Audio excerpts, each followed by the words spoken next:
Good morning, dear all students. Today we are going to understand tense in grammar. तो आज बच्चों हम इस वीडियो के माध्यम से टेंस पढ़ने जा रहे हैं। तो टेंस देखिए मेनली जो होते हैं मुख्यतः तीन टेंस आप लोगों ने अभी तक पढ़े होंगे। प्रेजेंट टेंस होता है, पास्ट टेंस और फ्यूचर टेंस होता है, और इन सब के चार सब टाइप्स होते हैं, जैसे कि इंडेफिनिट, कंटिन्यूअस, परफेक्ट और परफेक्ट कंटिन्यूअस। ये चारों के होते हैं, एक जैसे होते हैं। जैसे अपन आगे प्रेजेंट लगा देते हैं तो प्रेजेंट इंडेफिनिट हो गया, पास्ट लगा दिया तो पास्ट इंडेफिनिट हो गया, और फ्यूचर लगा दिया तो फ्यूचर इंडेफिनिट हो गया। उसी प्रकार कंटिन्यूअस के आगे प्रेजेंट लगा दिया तो present continuous, past continuous, future continuous होते हैं। तो ये इनके सब टाइप्स होते हैं। हम एक एक टेंस को अलग अलग एक एक दिन हम अध्ययन करेंगे इसका। तो सबसे पहले हम जो आज पढ़ने के लिए जा रहे हैं वो प्रेजेंट टेंस के अंतर्गत प्रेजेंट इंडेफिनिट टेंस, ठीक है। तो प्रेजेंट इंडेफिनिट टेंस की सबसे पहले पहचान जो है, आइडेंटिटी, कि हम कैसे उसको पहचानें कि ये प्रेजेंट इंडेफिनिट टेंस है। तो देखिए मेनली जो है, जो भी वर्ब हम यूज़ करते हैं, जो एक्शन वर्ब यूज़ करते हैं, हिंदी में अगर जनरली बात करते हैं तो वो ता वर्ड यूज़ करते हैं, जैसे जाता, खाता, पीता, लिखता, लिखती हूँ। और प्रेजेंट में हमेशा है शब्द यूज़ करती हैं लास्ट में, कि भाई वो लिखती है, पढ़ती है, खाती है। ता है शब्द इसके लास्ट में जो है एंड वर्ब में जुड़ा रहता है ता। और एग्जाम्पल जैसे लिखती है, पढ़ता है, खाता है, तो ये इसकी आइडेंटिटी है कि इसके माध्यम से हम इसको आइडेंटिफाई कर सकते हैं। अगर इंग्लिश में अगर अपन बात करते हैं तो इसको इंग्लिश में आइडेंटिफाई हम हेल्पिंग वर्ब के माध्यम से करते हैं, जिसमें हेल्पिंग वर्ब जो यूज़ होती है वो डू और डज यूज़ होती है। मेन वर्ब जो है वो फर्स्ट फॉर्म प्लस एस और एस इसमें लगा रहता है। मेन वर्ब की फर्स्ट फॉर्म रहेगी। Main verb action in the sense read, right, listen, here. तो ये मेन वर्ब जो होती हैं उनमें एस अदरवाइज ईएस जुड़ा हुआ रहता है। तो रूल फॉर एडिंग एस और ईएस, देखिए एस और ईएस कब हमको जोड़ना है वर्ब में, पहली चीज़ हमको ये समझ में आना चाहिए। तो क्या लिखा है, if subject of the sentence is he, she, it, name.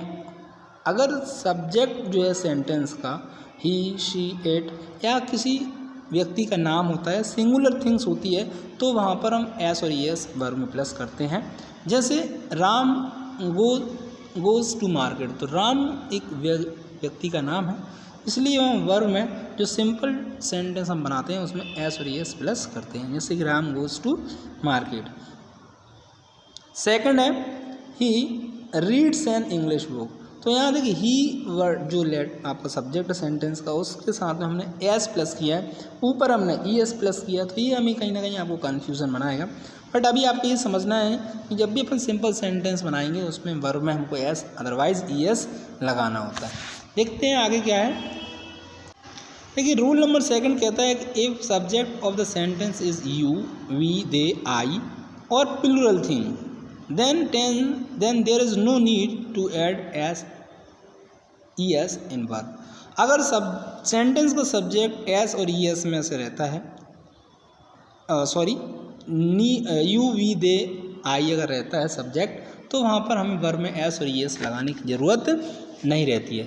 For example you live in Bhopal, आप भोपाल में रहते हैं। तो देखिए यू जो है वो सब्जेक्ट है सेंटेंस का, और लिव जो है वो वर्ब है। तो मैंने यहाँ पर एस और ई एस ओ प्लस इसमें नहीं ऐड किया। क्यों? क्योंकि सब्जेक्ट जो है वो प्लूरल है। I like to eat mangoes, मैं आम खाना पसंद करता हूँ, बट मैंने आई के साथ में लाइक के साथ में एस और ई एस नहीं जोड़ा। क्यों? क्योंकि आई जो सब्जेक्ट ऑफ द सेंटेंस है वो प्लूरल है, फर्स्ट पर्सन है। अब रूल नंबर 3 क्या कहता है, if verb ends with O, E, C, H, S, H, S, Z, then add E S otherwise add only S. अब रूल नंबर 3 कहता है कि हमको वर्ब में एस जोड़ना है कि ई एस जोड़ना है, वो कैसे पता चले। तो हमें ये तो पता चलेगा कि सब्जेक्ट अगर सिंगुलर है तो एस और ई एस जोड़ना है, और प्लूरल है तो एस और ई एस नहीं जोड़ना है। लेकिन एस जोड़ना है कि ई एस जोड़ना है, वो कैसे पता चलेगा। तो वो आपको बताया जा रहा है कि अगर आपकी जो वर्ब है और उसका लास्ट लेटर अगर ओ रहता है, सी रहती है, सी एच रहती है, ई रहती है, एस एच, एस या जेड रहता है, तो वहाँ पर आप उसमें ई एस लगाएं। क्या लगाएं? ई एस प्लस करें, अदरवाइज एड ओनली एस। अगर ये लेटर वर्ब के लास्ट में नहीं रहते हैं तो केवल एस लगाएं आप। आया समझ में? एग्जाम्पल, सी वॉच कार्टून मूवीज़। देखिए सी जो है वो एक सिंगुलर सब्जेक्ट है और जो वर्ब है उसके लास्ट में सी एच, वॉच एक वर्ब होती है, तो वॉच के साथ ई एस प्लस किया। क्यों? क्योंकि वो लेटर सी एच उसके लास्ट में लगे हैं। सी वॉच कार्टून मूवीज़। रानी ब्रशेस हर टीथ, तो ब्रश में एस एच आ रहा है। तो इस तरीके से और भी बहुत सारी वर्ब्स होती हैं जिनके लास्ट में ये लेटर्स आते हैं। तो वहाँ जब भी हम प्रेजेंट इंडेफिनिट टेंस में सेंटेंस बनाते हैं तो उसके क्या हमें ऐड करना होता है? ई एस प्लस करते हैं। अब use of present indefinite tense. देखिए प्रेजेंट इंडेफिनिट टेंस का यूज़ कब करते हैं हम? तो पहली चीज़, जब भी यूनिवर्सल ट्रुथ जो सत्य होता है, सच होता है, जैसे सूर्य पूर्व से उगता है तो उगता है, वो सच है, यूनिवर्सल फैक्ट है, तो उन यूनिवर्सल ट्रुथ के लिए हम प्रेजेंट इंडेफिनिट टेंस का यूज़ करते हैं। जो आपकी हैबिट्स होती हैं, जो डेली रूटीन होती है, आपकी जो हैबिट्स होती हैं, उनको बताने के लिए भी हम किसका यूज़ करते हैं? प्रेजेंट इंडेफिनिट टेंस का यूज़ करते हैं। फॉर एग्जाम्पल, सूर्य पूर्व से उगता है, तो ये यूनिवर्सल ट्रुथ होगा। The sun rises in the east. मछलियाँ जल में तैरती हैं, fishes swim in the water, तो फिश जो है वो मछली जो है पानी में तैरती है। नेक्स्ट क्या है? हैबिट्स क्या है? भाई वह सुबह 5 बजे उठती है, उसकी हैबिट में है, उसकी डेली रूटीन वर्क है। She wakes up early in the morning at 5 o'clock। मैं फुटबॉल खेलता हूँ, मेरी हैबिट है। I like to play football, I play football. तो ये जो सेंटेंस हैं वो आपके ये बता रहे हैं कि प्रेजेंट इंडेफिनिट टेंस का यूज़ कब कैसे करते हैं। Rule number 2, use of do does helping verb. Helping verb कब यूज़ करते हैं? भाई हेल्पिंग वर्ब तो अभी हमने यूज़ की नहीं है सिंपल सेंटेंस में, तो अब क्या? In simple sentence helping verb is not used. Simple sentence में हेल्पिंग वर्ब यूज़ नहीं की जाती है, बल्कि उस जगह पर एस और यस ऐड किया जाता है। If sentence is negative, interrogative and interrogative negative, helping verb is used. यदि सेंटेंस आपका नेगेटिव रहेगा, इंट्रोगेटिव रहेगा या इंट्रोगेटिव नेगेटिव रहेगा, तो उस केस में हम हेल्पिंग वर्ब का यूज़ करते हैं। तो कब करेंगे? देखिए, यदि सब्जेक्ट जो है ही, शी, इट, नेम या कोई सिंगुलर होता है तो उसके साथ में डज हेल्पिंग वर्ब यूज़ करते हैं। और यदि सब्जेक्ट आई, वी, यू, दे या कोई प्लूरल सब्जेक्ट होता है तो वहाँ पर हम डू का यूज करते हैं। एग्जाम्पल देखिए दोनों का। सी डज नॉट लाइक यू, वह तुम्हें पसंद नहीं करती, तो नहीं, डज नॉट लाइक। अब जो वर्ब में हम एस और यस प्रेजेंट इंडेफिनिट के सिंपल सेंटेंस में एस और यस लगाते हैं, जब भी नेगेटिव बनाएंगे तो हम उसको वहाँ से हटा देते हैं, रिमूव कर देते हैं। ये ध्यान रखें बच्चों आप, ठीक है।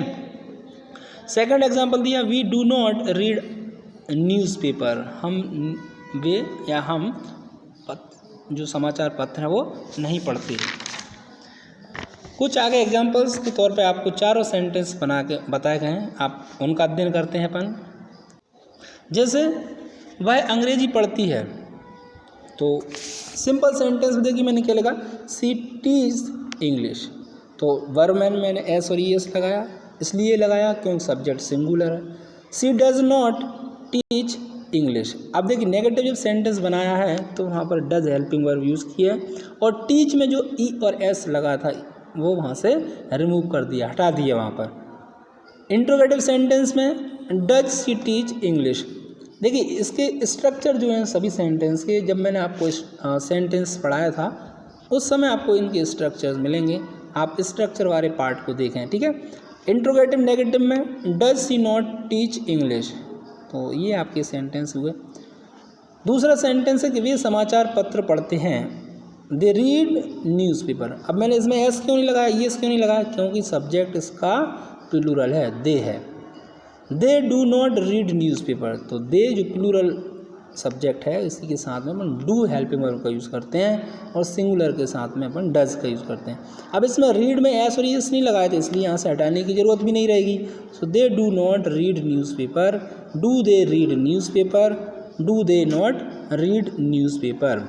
तो बच्चों आपको ये आपके यहाँ पर जो प्रेजेंट इंडेफिनिट टेंस होता है वो यहाँ पर क्लियर होता है। इसके एग्जाम्पल्स मैं आपको भेजूँगा, और आप लोग भी कुछ सेंटेंस अपनी साइड से बनाकर मुझे भेजें कि सर ये सही है या गलत है। Okay, thank you to all, have a nice day.